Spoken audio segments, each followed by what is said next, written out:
20 जुलाई 2026 आप सबको पता है कि दिल्ली के जंतर मंतर में क्या हुआ। उनकी तस्वीरों ने मतलब हिंदुस्तान को ही नहीं सारी दुनिया को दहला दिया। इनोसेंट बच्चों के ऊपर लाठी चार्ज करी दिल्ली पुलिस, पैरामिलिट्री फोर्सेस और बहुत सारे ऐसे लोग थे जो सिविल ड्रेस में थे, उन्होंने भी बच्चों के ऊपर लाठी चार्ज करी। कौन थे ये लोग, क्यों दिल्ली पुलिस या पैरामिलिट्री फोर्सेस ने स्टूडेंट्स के ऊपर लाठी चार्ज करी, हम इन सब बातों के ऊपर बात करेंगे। लेकिन दो तीन वर्ड्स जो आज पूरी दुनिया के अंदर चल रहे हैं, लोग कह रहे हैं कि हिंदुस्तान को हम नेपाल बना देंगे। मतलब जो नेपाल के अंदर हुआ, तख्ता पलट हुआ, नेपाल की सरकार गिर गई। बहुत सारे लोग एक ही वर्ड्स बोल रहे हैं कि बहुत जल्दी हम इसको क्या कर देंगे, नेपाल बना देंगे। लेकिन मैं उनसे एक बात बोलूं कि शायद नेपाल की सरकार 10 सितंबर 2025 को गिरी थी, जब पूरी दुनिया ने देखा कि किस तरह से नेपाल के अंदर एक प्रोटेस्ट हुआ, जनजी ने वहां की गवर्नमेंट को गिरा दिया। लेकिन पूरी दुनिया को कब पता चला? 10 सितंबर 2025 को ही पता चला।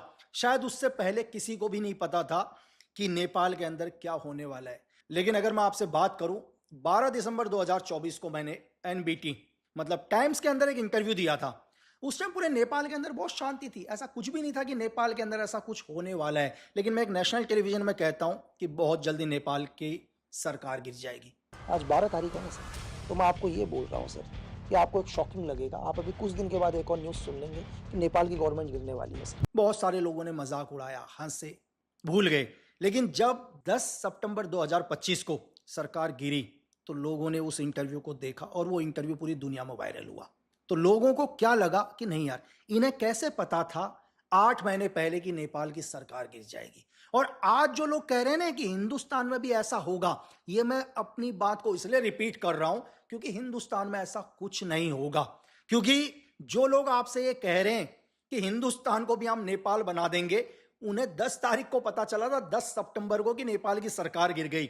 हमने 8 महीने पहले एनालाइज कर लिया था। तो मैं इसलिए आज भी आपसे ये कह रहा हूं कि हिंदुस्तान में ऐसा कुछ भी नहीं होगा।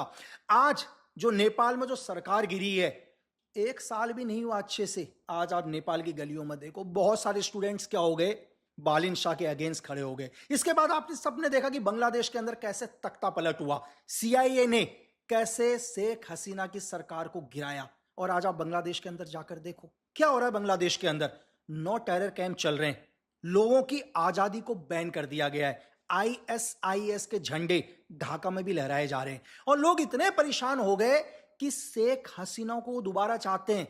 आपको पता होगा, आज से 6 दिन पहले शेख हसीना ने बोला कि वो बांग्लादेश वापस जाएंगी दिसंबर में।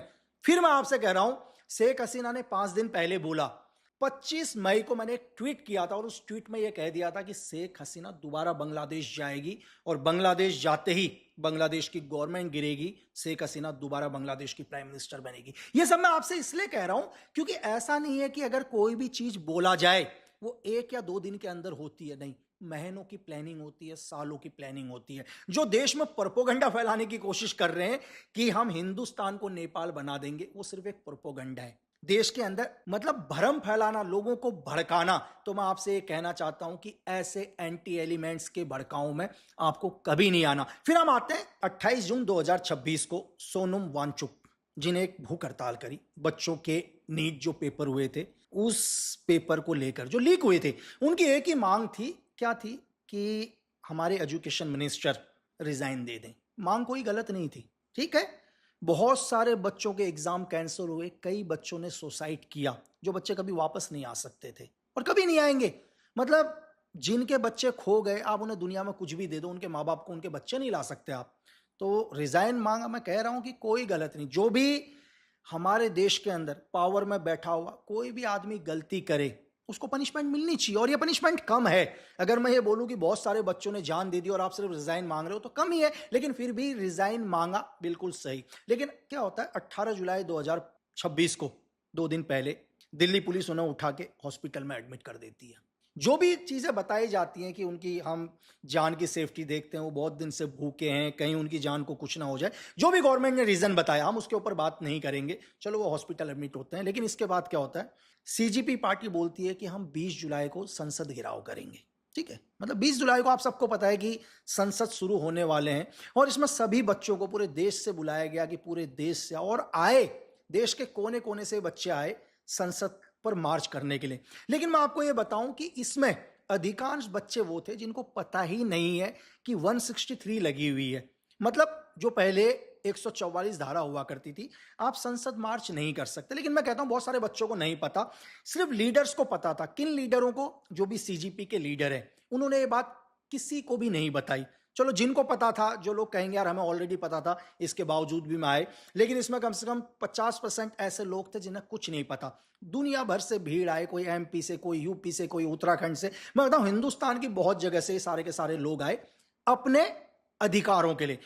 लोकतंत्र में आप आवाज उठा सकते हो, लोकतंत्र में आपकी आवाज उठनी चाहिए, तभी आपका लोकतंत्र है। लेकिन नहीं, किस जगह पर उठनी चाहिए हम उसकी बात करेंगे। इसके बाद क्या होता है, 20 जुलाई को आपको सबको पता है कि अर्ली मॉर्निंग लगभग धीरे धीरे संसद की ओर मूवमेंट होता है, और 10 या 11 बजे के आसपास ऐसा कुछ भी नहीं था।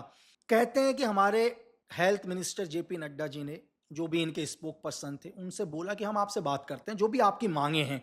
तो सबसे पहले क्या है, लीडर्स ने यह बात पब्लिक को नहीं बताई। जो भी बच्चे आए थे उनको नहीं बताया कि हमारी सरकार से बात हो रही है। और बच्चों ने क्या किया, धीरे धीरे संसद तक मूवमेंट स्टार्ट किया और लाठी चार्ज हुआ, आपने देखा। अब लाठी चार्ज में सबसे पहले बहुत सारे ऐसे पुलिस वाले हैं जिनकी नेम प्लेट नहीं लगी। भाई आपने नेम प्लेट क्यों नहीं लगाई? आप कोई क्रिमिनल नहीं हो, आप ड्यूटी कर रहे हो भारत सरकार की, आपको गवर्नमेंट ने डिप्लॉय किया हुआ है, तो आपको कोई अधिकार नहीं है कि आप अपनी पहचान छुपाओ। और बहुत सारे ऐसे लोग हैं जो सिविल ड्रेस के अंदर हैं, जिनके हाथ में भी क्या है, लाठी हैं, जिन्होंने भी बच्चों के ऊपर लाठी मारी, लोगों के ऊपर लाठी मारी। ये कौन है? अभी तक ना दिल्ली गवर्नमेंट ने, ना भारत सरकार ने, ना दिल्ली पुलिस ने इनके बारे में कुछ नहीं बताया। हो सकता है कुछ दिन के बाद बता दे कि ये जो सिविल लोग थे, जितनी भी फोटो वायरल हो रही हैं, ये लोकल इंटेलिजेंस नोट के थे, या एसओजी के थे, या दिल्ली के स्पेशल सेल के थे। या आने वाले टाइम में आप लोगों को पता चलेगा। लेकिन सबसे पहली चीज कि ऐसे हालात क्यों पैदा हुए कि बच्चों के ऊपर लाठी चार्ज करना पड़ा। और आपको पता है बहुत सारे ऐसे वीडियोस आप देखना, इनके लीडर क्या है, गाड़ी के ऊपर बैठे हुए हैं। बाकी 2-3 लीडर तो मुझे नहीं पता वो कहां चले गए थे, लेकिन एक लीडर गाड़ी के ऊपर बैठा हुआ है और वो बोलता है देखो देखो नीचे देखो नीचे देखो, बच्चों को मार रहे हैं। मतलब वो गाड़ी के ऊपर से माइक से बोल रहा है कि बच्चों को मार रहे हैं। एक पल के लिए उस लीडर को ये सोचना चाहिए, जो सीजीपी का मेन लीडर है, कि यार जो बच्चे तेरे लिए पूरे देश से आए हैं, उनके पास किराए नहीं है, कोई ट्रेन की लोकल डब्बे में बैठकर आए हैं, कोई बसों से बैठकर आ रखे हैं, कोई भूखे हैं, वो रात भर तेरे लिए, तेरे ऊपर विश्वास करके आए हैं कि हमारा एक लीडर होगा, वो लीडर हमारा फ्रंट पर होगा। अगर लीडर ही होता है सब कुछ, दुनिया के अंदर कोई भी हो लीडर के ऊपर डिपेंड होता है, लेकिन एक लीडर ऊपर से तमाशा देखता है, नीचे मार रहे हैं, लेकिन आता नहीं है। तो आपका लीडर इतना ब्रेव है, आपका लीडर बोलता है कि यार एक बच्ची मुझे बोल रही है कि पुलिस ने उसके बॉडी के ऊपर पैर रखा, जो भी चीजें करी, वो लोगों को बता रहा है। भाई तू एक लीडर है, तेरे लिए इतने सारे बच्चे देश से आ गए तेरे ऊपर भरोसा करके। आज पता है 100 से ज्यादा बच्चे हॉस्पिटल के अंदर एडमिट है, लेकिन तू उन्हें बता रहा है तेरा खून नहीं खोला यार। जो बच्चे तेरे खातिर लाठी सहन कर गए, मारा, हॉस्पिटलों में एडमिट है, तू सिर्फ लोगों को बता रहा है। तू लोगों को क्या अनाउंसमेंट कर रहा है सोशल मीडिया के माध्यम से कि हर स्टेट के लोग, अपने अपने डिस्ट्रिक्ट के लोग क्या करो, जेल भरो। भाई तू उन लोगों के लिए नीचे नहीं आया गाड़ी से उतरकर जिन्हें तेरे सामने मारा जा रहा है। कल उन बच्चों के ऊपर कुछ भी होगा, उनके ऊपर केस लगेंगे, उनको जेल डाला जाएगा, तो जीवन में उन बच्चों की मदद के लिए नहीं आएगा, कभी नहीं आएगा। क्योंकि तेरे सामने लोगों को मारा जा रहा है, लठों से मारा जा रहा है, तू गाड़ी से नीचे उतर के नहीं आया उनको बचाने के लिए। और तू एक लीडर है, तेरे बाकी लीडर कहाँ हैं नहीं पता, तो क्या आप ऐसे लीडर के ऊपर भरोसा करोगे? तू बोलता है कि एक 12 साल की बच्ची को मारा गया, ये तेरे वर्ड्स हैं, मैंने उस 12 साल की बच्ची को नहीं देखा, और हो सकता है तू सच बोल रहा हो। एक 12 साल की बच्ची को मारा। एक 12 साल की बच्ची कितनी बड़ी होगी यार, कौन सी क्लास में पढ़ रही होगी? सोच कि एक 12 साल की बच्ची 6-7 क्लास के अंदर इतनी होगी 12 साल की बच्ची। तो मुझे यह बता कि वो देश में कौन थे जो एक 12 साल की बच्ची को इस प्रोटेस्ट में लेकर आए? क्या उस बच्ची को पता है कि हमारा संविधान क्या है, हम किस चीज के लिए लड़ रहे हैं? किसी को नहीं पता। लेकिन उस 12 साल की बच्ची को उस भीड़ में लेकर आए। तुम्हें पता है कि जब ये मार्च होगा, मार्च में दिल्ली पुलिस, पैरामिलिट्री फोर्सेस क्या करेगी? लाठी चार्ज करेगी। क्यों? क्योंकि वहां पर मैंने आपको पहले ही बोला कि 163 लगी हुई है, मतलब आप वहां मूवमेंट नहीं कर सकते। अगर वहां 5 लोग भी मूवमेंट करेंगे तब भी लाठी चार्ज होगा, क्योंकि 163 लगी हुई है। जैसे पहले 144 की धारा लगती थी, लेकिन फिर भी तुमने क्या किया? भीड़ को आगे जाने दिया। तुम्हें पता था कि ये लाठी चार्ज होगी, लोग घायल होंगे, देश में क्या होगा, इमोशन जागेगा, लोग भड़केंगे। तो तुम उस मकसद में कामयाब हुए जो तुम चाहते थे। और दूसरी चीज, बहुत सारे हमने देखा कि देश के अलग अलग नेता, लीडर, एक बच्चों का प्रोटेस्ट था, सारे लीडर वहां पहुंचे, बहुत अच्छी बात है, आप पहुंचे, आप बच्चों के समर्थन में आए, बिल्कुल अच्छी बात है। लेकिन जब ये बच्चे मूव कर रहे थे, आप कोई भी लीडर इन बच्चों के साथ नहीं था, सिर्फ बच्चे अकेले पीड़ते रहे। और आपको बताऊं, जब भी ये बड़े बड़े लीडर जो अलग अलग पार्टीज के लीडर हैं, पॉलिटिकल पार्टी के लीडर, इन बच्चों से मिले तो ये क्या बोल रहे थे, सीधे संसद घेराव करो, ठीक है, जो भी बैरिकेड्स लगे उनको तोड़ दो, रुकना मत, तुम्हें पुलिस लाठी मारेगी तो तुम लाठियों से मर जाओगे, ये वो बोल रहे हैं। आप सोच रहे हैं ये क्या कर रहे हैं, आपको पुलिस के खिलाफ भड़काने की कोशिश कर रहे हैं। लेकिन आपने ये चीज ध्यान नहीं दिया, जब भी ये लीडर आपके पास आते हैं ना, ये कल भी आपके पास आएंगे, तो ध्यान से देखना, ये पूरी पुलिस की सिक्योरिटी में आते हैं। ये जिस पुलिस के खिलाफ आपको भड़का रहे हैं, ये उसी पुलिस के भरोसे अपना पूरा जीवन निकालते हैं। ये उस पुलिस के भरोसे तो कभी वॉशरूम करने भी नहीं जाते, कभी भी देखना। लेकिन आपको क्या कर रहे हैं, उन्हीं पुलिस के अगेंस्ट भड़का रहे हैं। अब से आपसे मैं एक क्वेश्चन पूछता हूं कि पुलिस को लाठीचार्ज का ऑर्डर किसने दिया? कभी एक पल के लिए सोचा है ये? क्या आपको लगता है कि हिंदुस्तान का कोई भी पुलिस वाला एक कांस्टेबल रैंक से लेकर एक एसएचओ रैंक तक वहां पर वो लाठीचार्ज कर सकता है? कभी नहीं कर सकता है। इस देश में एक पुलिस वाला खुद के दम पर लाठीचार्ज नहीं कर सकता, यानी कि कहीं ना कहीं उसके सुपीरियर को ऑर्डर दिए गए, जो भी उनके आईपीएस होंगे, जो भी उनके डीआईजी होंगे, आईजी होंगे या कमिश्नर होंगे। लेकिन उनको किसने ऑर्डर किया? उसको भी किसी ना किसी पॉलिटिकल पार्टी ने तो ऑर्डर किया ना, किसी ना किसी नेता ने, चाहे कोई भी आज जो पावर में बैठे हुए हैं, उन्होंने ऑर्डर दिया कि अगर ऐसा होगा तो लाठी चार्ज करना। कल ये पार्टी हट जाएगी यार, देखो क्या होगा कि पार्टी आती और जाती रहती है, ये देश हमेशा एक ही रहेगा, आप लोग भी हमेशा रहोगे। कल ये दूसरी पार्टी आ जाएगी, इससे पहले कोई दूसरी पार्टी थी, लेकिन ऑर्डर देने वाले, ध्यान रखना, ये वही लोग हैं जो आज आपको भड़का रहे हैं। जब कल इनका काम निकल जाएगा ना, ये आपको अपने ऑफिस के अंदर तक नहीं घुसने देंगे। आज से पहले एक पल के लिए सोचकर देख लो आप कि कौन से ऐसे नेता हैं, कौन से ऐसे पॉलिटिकल नेता हैं जो आपसे मिलते हैं। ये कभी नहीं मिलते। आज आपकी ये रोटियां सेक रहे हैं, ये लोग अन्याय के खिलाफ लड़ रहे हैं। आपको क्या लगता है कि ये सच में आपके साथ है? अगर ये सच में आपके साथ है तो आज मणिपुर के अंदर कई टाइम से हालात खराब है। इनमें से कोई भी नेता जो आपके पास आए ना, एक भी ऐसा नेता नहीं है जो मणिपुर गया। यार मणिपुर भी हमारे देश का हिस्सा है, लेकिन ये नहीं गए। क्यों नहीं गए पता है? क्योंकि दिल्ली के जैसे इनको वहां कैमरे नहीं मिलेंगे, मीडिया नहीं मिलेगी, पूरी दुनिया इन्हें नहीं देखेंगे। इनको सिर्फ क्या करना है, थोड़ी देर के लिए आना है और पूरे हिंदुस्तान को, पूरी दुनिया को क्या दिखाना है कि हम अन्याय के खिलाफ लड़ रहे हैं। ये नहीं जाएंगे मणिपुर जैसी जगह में, ये नहीं जाएंगे अरुणाचल जैसी जगह में। क्यों नहीं जाएंगे? क्योंकि इनको पता है वहां से इनको कोई मीडिया कवरेज नहीं मिलेगा। और वहां 1958 एक्ट लगा हुआ है, स्पेशल पावर एक्ट, वहां कोई फौज नहीं पूछेगी। ये ज्यादा ही वहां हरकत करने की कोशिश करेंगे तो वहां सीधे ऑर्डर है गोली चलाने की। और यहां बड़े बड़े डायलॉग बोलते हैं कि हमारी छाती पर गोली मारो। आपको लगता है ये छाती में गोली खाएंगे लीडर लोग? आपको क्या लगता है? ये लीडर बोलता है कि हमारे सोनम वांगचुक जी हॉस्पिटल में है, मैं भूख हड़ताल करता हूं। 48 घंटे में ये अपना भूख हड़ताल तोड़ देते हैं। बस इनको एक बहाना चाहिए। आपको लगता है कि ये आपके लिए, हक के लिए लड़ेंगे? इनके हाथ में एक भगत सिंह जी की तस्वीर है, दूसरे हाथ में बाबा साहब की तस्वीर है। आप मुझे ये बताओ, क्या कभी बाबा साहब या भगत सिंह जी ने जीवन में इस देश की संपत्ति को नुकसान पहुंचाया होगा?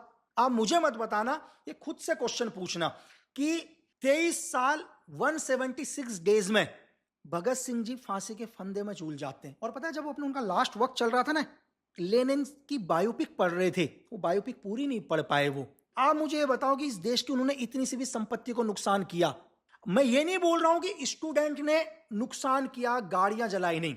स्टूडेंट की आड़ में आपने देखा है कि बहुत सारे ऐसे लोग हैं जिन्होंने अपने चेहरे पूरे ढके हुए हैं। चलो स्टूडेंट तो इनोसेंट है, उनको तो पता ही नहीं है क्या होने वाला है।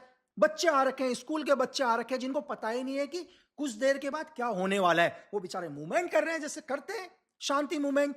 लेकिन उन लोगों ने पहले से अपना चेहरा क्यों ढका हुआ है? एक पल के लिए सोचा है कि उसी भीड़ में बहुत सारे ऐसे लोग हैं जिन्होंने अपने फेस को कवर किया, क्योंकि उनको पता है कि इस भीड़ के आड़ में हमने क्या करना है। उन्हें सब पता है, वो पहले से प्लान करके आए हैं। लेकिन उनमें से कोई नहीं पिटेंगे। जिनके मुंह कवर होंगे, जो लीडर्स होंगे, वो सेफ होंगे।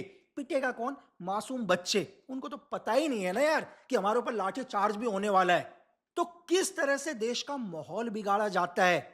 और आप देखो, आपके प्रोटेस्ट पर, बच्चों के प्रोटेस्ट पर बहुत सारे लोग आए, स्टेज शेयर करे, हर आदमी अपना बता रहा है। कोई बोलता है कि एक धर्म का नाम लेकर, जबकि प्रोटेस्ट किसका है? नीट के बच्चों का है। कोई देश के पॉलिटिकल पार्टी को गाली देता है, कोई देश के भगवानों को गाली देता है। ये क्यों? ताकि आप लोगों से नफरत हो लोगों की।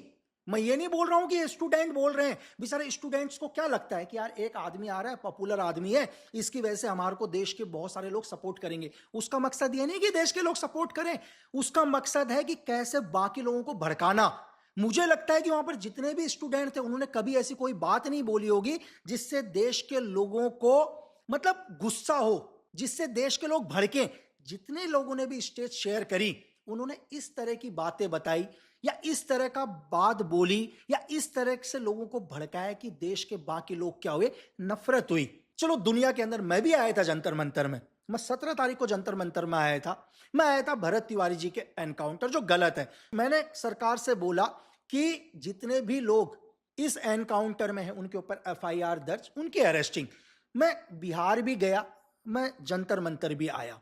और ऐसा नहीं है कि जंतर मंतर आने के बाद मैंने सीजीपी का प्रोटेस्ट नहीं देखा। आप सबको पता है जो भी वहां पर थे। मैं 17 तारीख को आया, जिस जगह पर मैं बैठा हुआ था महज वहां से 10 कदम दूरी पर बच्चों का प्रोटेस्ट चल रहा था। ऐसा नहीं कि मुझे उन बच्चों से सहानुभूति नहीं है, यार उन बच्चों ने मेरा तो कुछ नहीं बिगाड़ रखा।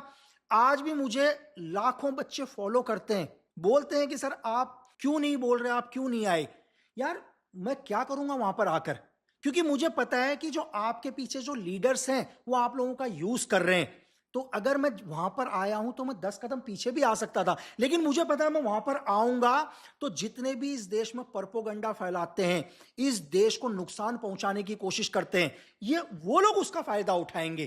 तो इसका यह मतलब नहीं कि मैं स्टूडेंट्स के साथ नहीं हूं। स्टूडेंट्स के साथ मैं ही नहीं, ये पूरा देश स्टूडेंट्स के साथ है। इस देश का शायद कोई ऐसा आदमी होगा जो स्टूडेंट्स के साथ नहीं होगा, लेकिन लोग किसके साथ नहीं है? जो आपका यूज कर रहे हैं उनके साथ कोई नहीं है। आपने एक पल के लिए नहीं सोचा यार कि आप रात भर वहां बरसात में सोते हो, आपके पास रहने के लिए जगह नहीं है, लेकिन आपके यही लीडर रात को आराम से अपने होटलों में जाते हैं। जब भी लाठी चार्ज हुआ और भविष्य में होगा, ये आपको कोई नजर नहीं आएंगे कभी भी। ये सब सेफ होंगे। मेरी बात समझ रहे हो? क्योंकि इनको पता है कि हम लीडर हैं, हमको पुलिस टच नहीं करेगी। अगर टच करने वाली भी होगी तो ये पहले से बाहर चले जाएंगे। और आपको पता है आने वाले टाइम में देखो ये प्रोटेस्ट भी बंद हो जाएगा। लेकिन आज आप तारीख नोट कर लो, मैं आपसे क्या कह रहा हूं, आप मेरा पिछला इतिहास भी नोट करना। जो भी मैंने बोला होगा बहुत रिसर्च करके बोला होगा। ये जितने भी लीडर है ना, ये भविष्य में कभी आप कोई नौकरी नहीं करेंगे, लेकिन इनके पास पैसों की भी कमी नहीं होगी। मेरी बात समझ रहे हो? कोई नौकरी छोड़ के आ रखा है, कोई क्या करके आ रखा है, इस द बहुत बड़ा प्लान। अबे जीवन भर आपको नेतागिरी करते हुए देखेंगे। अभी इन्होंने कुछ दिन पहले क्या बोला कि हम कभी पॉलिटिक्स ज्वाइन नहीं करेंगे। ये सिर्फ आपसे बोल रहे हैं। कुछ दिन पहले दुनिया का विश्वास उठ गया, अन्ना हजारे का आंदोलन हुआ, दुनिया का विश्वास ही उठ गया प्रोटेस्ट से। दुनिया को समझ में आया कि कैसे लोगों का यूज किया जाता है। आज भी बच्चों का किस तरह से यूज हो रहा है। आपने देखा बड़े बड़े सेलिब्रिटीज, बहुत बड़े बड़े सेलिब्रिटीज यार सोशल मीडिया में कह रहे हैं हमें बहुत दर्द हुआ, हमें तो बहुत दुख हुआ कि बच्चों को ऐसा मारा। कुछ लोग थे वहां पर जो हैं यार, वो तो हैं, उनकी तो हम बात ही नहीं करेंगे। जो अपने एसी कमरे से जो प्रोपेगेंडा चलाते हैं कि हमें बहुत दर्द हुआ, मतलब ब्लैक डे। चलो मैं बोलता हूं, मैं तो उन लोगों के विरोध में था जो आपके बैकफुट में है। मैं ओपन कहता हूं कि जो आपका यूज कर रहे हैं, जो प्रोपेगेंडा फैलाने की कोशिश कर रहे हैं, जिनकी वजह से आज बच्चे हॉस्पिटल के अंदर एडमिट हैं, मैं शुरू से उनके विरोध में हूं। मैं विरोध में हूं ना, मैं कह रहा हूं मैं विरोध में हूं। लेकिन मैं आप लोगों से पूछता हूं कि जो कहते हैं कि हम आपके सपोर्ट में हैं, वो क्यों नहीं ग्राउंड में हैं यार? या तो विरोध या सपोर्ट। आप अपने उन लोगों से पूछना कि अगर तुम सच में हमारे सपोर्ट में हो, जब हमें लठ पड़ रहे थे, लाठियां पड़ रही थी, आप कहां पर थे? ये अपने एसी कमरे में बैठे हुए थे, बढ़िया तरीके से उन्होंने मेकअप कर रखा था कि मुझे आप क्या बोलना है सुबह। अब हम आते हैं सरकार के ऊपर। यार सरकार, भाई आपको इस देश की जनता ने चुना है, लाइन में रहकर धूप में खड़े होके आपको वोट दिया, आपको पावर में लेकर आए। आपकी जिम्मेदारी है इस देश के बच्चों को अच्छा भविष्य देना, लोगों को सुरक्षा देना, रोजगार देना। ये सारा आपका फर्ज बनता है क्योंकि आप पावर में हो। अगर इन बच्चों को, देश के लोगों को किसी भी चीज की जरूरत होगी तो वो आप ही के पास आएंगे, वो किसी दूसरे देश के पास नहीं जाएंगे। लेकिन क्या है, आपकी एक छोटी सी कमी कि नहीं हम एक्शन नहीं लेंगे, तो इस देश के अंदर कुछ असामाजिक तत्व हैं जो ऐसे वक्त का पूरा यूज करते हैं। वो देखते हैं कि कैसे इन चीजों का फायदा उठाना, लोगों के अंदर नफरत भरना। अब मैं सरकार से पूछता हूं, प्रशासन से पूछता हूं, आप एक चीज बताओ, जितने भी बच्चों के ऊपर पिटाई करी गई, छोटे छोटे बच्चे, आज वो यहां से जाएंगे तो क्या मैसेज लेकर जाएंगे? आप एक पल के लिए सोच कर देखो। जो बच्चे आए थे, जिनको लगा था यार कि हम तो प्रोटेस्ट करने जा रहे हैं, सरकार हमारी सुनेगी, वो बच्चे आज हॉस्पिटल में हैं। एक पल के लिए खुद से पुलिस वाले सवाल पूछ लेना। मैं मासूम बच्चों की बात बता रहा हूं, मैं उनकी नहीं बोल रहा हूं जो दंगाई कर रहे थे। उनको तो आपने मारा ही नहीं यार, वो तो बैठे हुए हैं बढ़िया तरीके से। जो इस पीछे थे उन पर तो आप कभी हाथ ही नहीं उठाते। क्यों? किस बाहुबली के ऊपर आपने हाथ उठा दिया यार? आप तो उनको सुरक्षा घेरे में लेके जाते हो भाई। लाठी चार्ज होगा। जो इन बच्चों को भड़का रहे थे ना, जिन्होंने पूरा का पूरा जुलूस निकाला, आप उनको सेफ्टी लेके चले जाओगे। क्यों? क्योंकि आपको उनकी सुरक्षा करनी है भाई, क्योंकि यही नेता आपको ऑर्डर देंगे कल। आप उनके ऊपर लाठी चार्ज नहीं करोगे, आप उनके ऊपर कभी कोई एक्शन नहीं करोगे। अब इन बच्चों के ऊपर दुनिया भर के मुकदमे लगाओगे आप। लेकिन आपको सब पता है कि इन बच्चों को, इन भीड़ को यहां तक कौन लेकर आया। लेकिन आप में से किसी की भी इतनी हिम्मत नहीं है कि आप उनके अगेंस्ट एफआईआर करो, उनको आप जेल में डालो। और दूसरा कि चलो मैंने इनका बोला यार, बच्चों का बोला मैंने, बच्चों ने पिटाई हुई, ना समझते, नहीं पता था उनको आपने मारा। उसके बीच में बहुत सारे एंटी एलिमेंट्स लोग थे जिन्होंने पुलिस के ऊपर पत्थर भी मारे, नुकसान भी किया। लेकिन प्रशासन के लोग, भाई आपकी नेम प्लेट कहां पर थी? भाई आप सरकार के आदमी हो, आप भारत सरकार के लिए नौकरी कर रहे हो या आप किसी और देश के लिए नौकरी कर रहे हो? आपने अपनी पहचान को क्यों छुपाया? इसका मतलब कहीं ना कहीं आपके दिमाग में है। जब आप अपनी ड्यूटी कर रहे हो तो आपको किस चीज का डर, आपको किस चीज का डर होना चाहिए? इसका मतलब आपको भी पहले से ऑर्डर्स दिए हैं, मुझे नहीं पता किसने दिए, कि आपको क्या करना है, तभी आप अपनी पहचान छुपा रहे हो। एक चीज, आपकी स्पेशल ऑपरेशन ग्रुप थी, जो भी थी सिविल ड्रेस में, आपकी लोकल इंटेलिजेंस यूनिट थी, आपकी आईबी थी, दिल्ली पुलिस की स्पेशल सेल थी, कोई भी थी, आपने उनको सिविल ड्रेस में रखा। बहुत अच्छी बात है, भीड़ में रखना चाहिए इंफॉर्मेशन गैदरिंग करने के लिए। लेकिन आपको किसने राइट दिया कि एक सिविल आदमी के हाथ में आप लकड़ी दोगे, लठ दोगे मारने के लिए? इस चीज की क्या गारंटी है कि इस चीज का फायदा उठाकर बहुत सारे एंटी एलिमेंट्स लोग इन बच्चों की पिटाई ना कर रहे हो? कौन पहचानेगा कि वो सिविल ड्रेस में जो लोग हैं वो सच में सरकार के आदमी हैं या गुंडे हैं? और एक चीज और कहना चाहूंगा कि बहुत सारे बच्चे क्या है, शायद मुझसे नाराज भी होंगे, मेरे को दुनिया भर के मेल भी आए कि सर आप नहीं आए। मैंने आपसे अभी बोला, देखो अगर आप मेरे ट्वीट देखो, मेरा मैसेज देखो, मैं पहली बार बिहार गया। मैं इंटरनल मामले में बहुत कम बात करता हूं, ठीक है। मैं गया, वहां गया और मैंने क्या लिखा था मैसेज में, अगर शायद वो मैसेज पढ़ा होगा आप, मैंने पिन भी किया है मेरे इंस्टा पर। मैंने कहा यार कि कोई भी व्यक्ति अपना जरूरी काम छोड़ के ना आए। मैं तो वहां जा रहा हूं, लेकिन जो आ सकता है वो आए, क्योंकि मेरा काम नहीं है प्रोपोगंडा फैलाना यार। मैं भी चाहता था कि मैं दोबारा भरत तिवारी के लिए आया दिल्ली में, मैं तीसरी बारी भी चाहता था कि मैं और आऊं, क्योंकि मैं बिहार के अंदर एक परिवार से मैं वादा करके आया हूं कि जब तक उन सारे पुलिस वालों को अरेस्टिंग नहीं होगी, या जो भी भरत तिवारी एनकाउंटर के पीछे थे उनकी अरेस्टिंग नहीं होगी, मैं उनके परिवार के साथ खड़ा रहूंगा। अगर मैं नहीं आया अभी तो इसका ये मतलब नहीं कि मैं उनके परिवार के साथ नहीं खड़ा हूं। क्या है, आज पूरी दुनिया के अंदर वॉर चल रहा है, सब जगह से, बताने की जरूरत नहीं है, मुझसे ज्यादा आप लोग जानते हो यार। और पता है, तो मेरा उस टाइम फर्ज बनता है कि मैं भी माहौल को खराब ना करूं। अभी कल माहौल सही होगा, मैं वहां बैठूंगा। लेकिन जब मुझे पता है कि कुछ एक विदेशी ताकतें हमें बाहर से घेर रही हैं, तो मेरा पहला फर्ज बनता है अपने देश के साथ खड़ा रहना। गुस्सा है, गुस्सा हम निकालेंगे, ऐसा नहीं है कि मैं गुस्सा नहीं हूं। जिस दिन मुझे लगेगा कि हालात बिल्कुल सही हैं, हम पूरा गुस्सा निकालेंगे, हर बात पूछेंगे। लेकिन हर चीज क्या देखनी पड़ती है, सही समय देखना पड़ता है। और मैं देश के बच्चों से, सिर्फ बच्चों से कह रहा हूं, जो भी बच्चे हैं, आप कल इस देश का फ्यूचर हो भाई, और हो, इसको कोई मना नहीं है। देखो सबकी उम्र हो गई, दुनिया का सबसे बड़ा नियम क्या है? परिवर्तन ही दुनिया का सबसे बड़ा नियम है ना यार। परिवर्तन तो होगा, कल दुनिया में हम भी चले जाएंगे, जो लीडर्स हैं वो भी चले जाएंगे, आप लीडर बनोगे, आपके बाद कोई और लीडर बनेगा, ये तो होगा दुनिया के अंदर। तो आप कब लीडर बनोगे? जब हमारा देश सेफ होगा, तभी आप लीडर बनोगे। आप आवाज उठाओ। आपको पता है कि आवाज में सबसे बड़ी ताकत है, लेकिन वो आवाज क्या होनी चाहिए? अहिंसा, शांति। आपको क्या लगता है कि दुनिया की कोई ताकत है जो बलपूर्वक जीत ले? नहीं, बलपूर्वक इस संसार के अंदर बलपूर्वक तो आप जीत ही नहीं सकते यार। अगर आप अहिंसा के साथ अपनी लड़ाई लड़ रहे हो, आज नहीं कल, कल नहीं परसों, देर हो सकती है, लेकिन आप दुनिया के सबसे ताकतवर आदमी को भी झुका दोगे, लेकिन वो शांति से। लेकिन आपने अगर बलपूर्वक का इस्तेमाल किया तो मैं फिर यह कहता हूं कि चाहे आपके साथ अमेरिकन आर्मी आ जाए, आपके साथ चाइनीज आर्मी आ जाए, तब नहीं झुका सकती यार देश को। तो बलपूर्वक आप नहीं कर सकते हो कोई भी चीज। आपको कोई भी मांगे रखनी है शांति के साथ। मुझे पता है कि आप में से बहुत सारे लड़के लोग हैं जो बहुत गुस्सा होंगे शांति। तो यार देखो, आपको तकलीफें लगती हैं, तकलीफें तो होती है ना। आप भगत सिंह जी की तस्वीर हाथ में लेके चलते हो तो तकलीफें तो सहन करी है ना उन्होंने। आप महात्मा गांधी जी को देखते हो, यार तकलीफें सहन करी है भाई। तकलीफें होती हैं दुनिया के अंदर, और ये आज नहीं है, ये आरंभ से है और अनंत काल तक होंगी। ऐसा नहीं है कि आप ही ने तकलीफ सहन करी है, आपसे पहले भी करी लोगों ने, आपके बाद भी करेंगे। बहुत सारे लोग मुझे कहेंगे कि लक्की बिस्ट हमारे को तो लट पड़ा यार, तुम्हें क्या पता, तुम तो कमरे से बात कर रहे हो।